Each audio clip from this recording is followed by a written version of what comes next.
Il-kumpanija Amazon li tħaddem $1,500,000 ruħ bidħul annwali laħħaq il-$570 biljun Amerikan qed tesprimi interess qawwi biex tkompli tinvesti u ssaħħaħ l-operat tagħha fil-Gżejjer Maltin.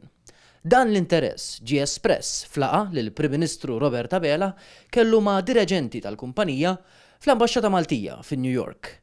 Delegazzjoni mill-kumpanija globali li apparti li hija destinazzjoni għal beħ elettroniku saret toffri prodotti teknoloġiċi, streaming u saħansitra cloud services, ippreżentat is-servizzi tal-kumpanija bit-tir li fost oħrajn tappoġġja startups Maltin.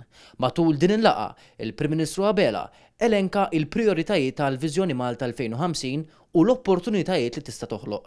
Qal li permezz ta' dan kollu, il-Gvern jemmen li jista' jattira kumpaniji ta' dan id-daqs jersqu lejn l-ekosistema tan-negozji u t-teknoloġija f'Malta.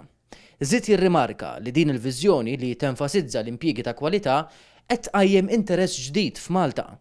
Intant, komplew l-impenji tal-Prim Ministru fin-Nazzjonijiet Magħquda e kif il-ġimgħa mistenni jindirizza 80 sessjoni tal-Assembleja Ġenerali tan-Nazzjonijiet Magħquda.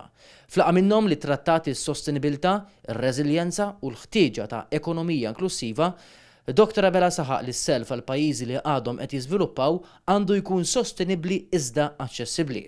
Stqar li Malta għandha responsabilta titkellem f'isem iż-żgħir u l-batut u tenna sejħa biex l-għajnuna tinżel għand in-nies u tagħmel impatt reali fuq ħajjithom. Flaqa oħra din id-darba dwar id-drittijiet tal-persuni LGBTIQ+ huwa rrefera għal Karta tan-Nazzjonijiet Magħquda dwar id-drittijiet tal-bniedem.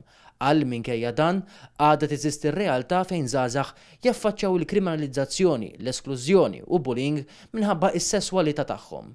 F'dan il-kuntest elenka r-riformi li daħlu fis-seħħ f'Malta fi kliem mhux prunati mill-edukazzjoni inklusiva, inizjattivi fil-komunitajiet u l-ispazji siguri. Stqar iżda li l-isfidi jippersistu fosthom diskors ta' mibeda online u l-aċċess għas-saħħa mentali.